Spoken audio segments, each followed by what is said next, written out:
Hey everyone, let's take a look at a Bulova Chronograph A, commonly known as a surfboard.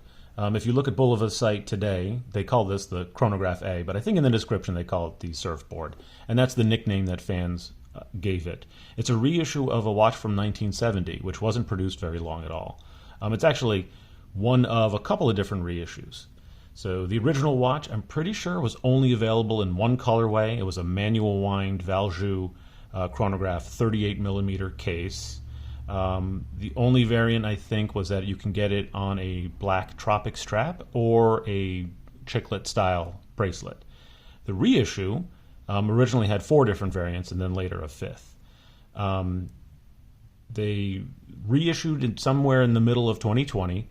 They came out with 3 different quartz versions, of which this is one, and a mechanical, a limited edition mechanical watch. The mechanical watch, I think only 350 copies, uses a Sellita SW510. It's a 38 millimeter watch, just like the original it's based off of. And it came in like this wooden box with a surfboard in it. Really, really cool. Unfortunately, it's $3,000 MSRP. You can buy it for like $2,000. That seems to be the running price for it, but that's a little much. But it is the most accurate. It has a dial that looks quite like this, orange hands, cream or white dial with a navy section in the middle, although this portion is red on that mechanical version. And it comes on a steel chiclet style bracelet. That is the same colorway as the original 1970 watch. But fortunately, they came out with 3 and later a 4th quartz version. So this is one of them. Originally came out on this strap, and I'll explain what I'm doing here in a second. This is one of the colorways, came on this strap. The dial is just like the original, but this section here is orange. There's another version very similar to this, same dial, but this is black and this is red, and it comes on a black strap. On the 3rd variant, the dial is inverted. This is navy and this is white. The hands are red and this is red, and that came on a navy strap. So none of the quartz versions are quite exactly like what that original one was. Or am I mistaken? No, this is the Coke one. Nope, no. So only the mechanical version looked like the original. Later on, I think earlier this year, 2022, they came out with a 4th variant, which looks very different. The case is gold-plated. The buckle's also gold-plated, and the indices on that one are gold. And it's a Pepsi-style bezel. So I'll put in the description the different models of them. Fortunately, the quartz versions are much cheaper. They MSRP at $695. The gold version's $750. So first things first, $695 and $750 is a lot of money, even though it's cheaper than the mechanical version. I think Bulova and Citizen, they tend to price things a little high initially because they know that there's sales later. So if you're really eager and you really want it, you could pay full price, but you typically pick it up for less. And I got a good deal on this one. So what makes the watch interesting? 3 minutes in here. Well, it is a nice feeling chronograph. Depending on who you talk to, this is a mecha quartz or it isn't. Like, it has a nice click. It's clearly not quite like an actual mechanical chronograph, and it has the high beat seconds hand. For some people, this is what makes a mecha quartz. For others, and I thought this was the actual definition, that those have the same feel as the mechanical, and it has like the instantaneous flyback. But I don't know. Maybe there's just no consensus on what a mecha quartz is. It's not solar, but it does have a really nice boxed, or I guess you could call it boxed or double dome sapphire crystal. The mechanical reissue also does. The original was acrylic. I should say that the quartz versions are 40 millimeters. They're a little bit larger. I mean, I could measure it here. It's officially 40 mils, and yeah, I see 40.5 mil. And let's see the thickness there. 14.5 on the thickness.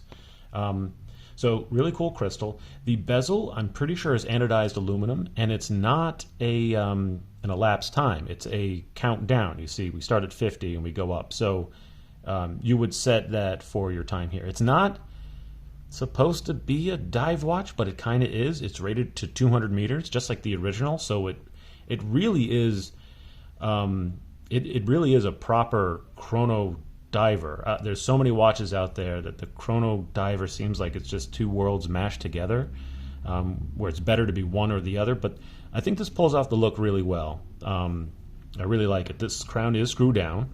It is signed, and I think the original looked. I know the original was signed. I don't know if it looked quite like this, like a surfboard. I don't actually know how these are sealed because they're not screw down, despite it being 200. I don't plan on diving with this, but if you were, I wouldn't be using this.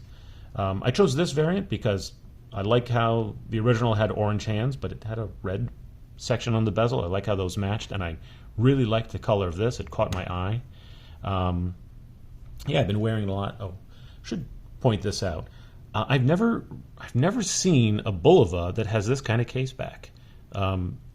I thought this was an Omega thing. Maybe multiple brands use it, but the original actually had a case back that looked quite like this. And I'm glad to see that they did that on the reissue. You see these. I wouldn't know how to open this up. I'd have to buy a tool. I'm probably going to need to because the battery it's battery power. It's not solar. So let me put this one on. Get a look at this on wrist here. Even though it's larger than that original, 40 is not bad. You know, a lot of these reissues, if they did this a couple years ago, this reissue would have been 45 millimeters. So I'm glad they've kind of listened to fans here. Really, really nice. I wanted to point out that, like, the vertical brushing on that white part of the dial, I don't know if that's coming across, but it looks really, really nice. It's just subtle enough. The contrast is great. I don't know if the original watch was white and it just creamed over time, and this, you know, is this faux Tina or not? But I think they really pulled something off really great. On the whole, I really like this watch at the prices you can kind of pick it up for. I still wouldn't call it like a fantastic deal, you know, $300-400, maybe less. But I wouldn't be getting it at the $700 price unless you were a die-hard Bulova fan.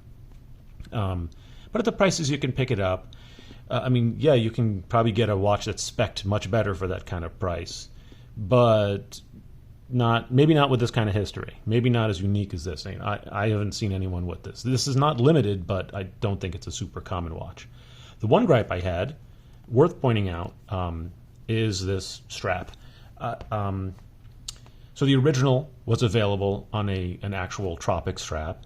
And it came on this, and it's silicone. And I'm not the biggest fan of silicone. I should make a gripe video one day. This isn't as bad as some of the other silicone straps I've had. They normally have a nice texture, but they wind up making you perspire a little bit more just by the nature of the material. This isn't so bad, but it wasn't that comfortable. There's this ridge here that you can kind of see right there.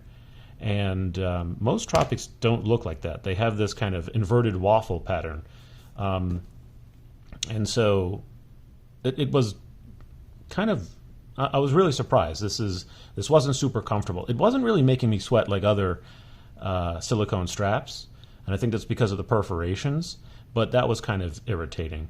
The main thing, though, is that for some reason they included a butterfly clasp. I don't hate butterfly clasp like some people do. I think they're perfectly good on a bracelet. They really hide the buckle. But on this, you know, it's a three-part process. It's you do this when it's on you, then this, and then you put it in here. And two keepers was kind of way too much. They're also loose, and they just kind of fell off. Let's see. When I was wearing it, like this would go into there, and then you can't close it. Sorry, I don't know if that's on camera, but you can't close it because that keeper's in the way. So I was futzing with this for a while, and you know, silicone is a cheap material. It's not terrible, but it's not that great. It's not as durable as like real rubber would be. So I said, you know what? That buckle's kind of neat. Maybe on a leather strap, I think that's fine. Leather with a deployant would be fine, but I would prefer either a full normal deployant or just this. If they wanted to be period correct, why not why not have a tropic strap that looked like the original? So the taper is supposed to look like that instead of this. It's not as a vibrant orange as this, but I think it matches it a little better. It's a little more subdued. I picked this up from, I'd never heard of them, Straphabit. Straphabit. And I'm pretty happy with it. The keepers keep, the buckle buckles, all that good stuff. But yeah, other than the strap, and for $700 it probably should have come with the best strap in the world.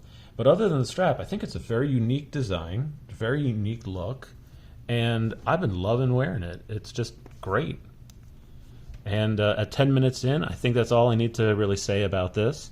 If you find this at a really good deal, don't hesitate. I hope you have a good watchmaker that can change the battery on here, because or I don't know what the tool cost to open that up, but that's one little thing. And if you have a strap collection with a 20 millimeter strap that you can replace it with, I think you're going to love it. All right, thank you very much. That's really nice. Awesome.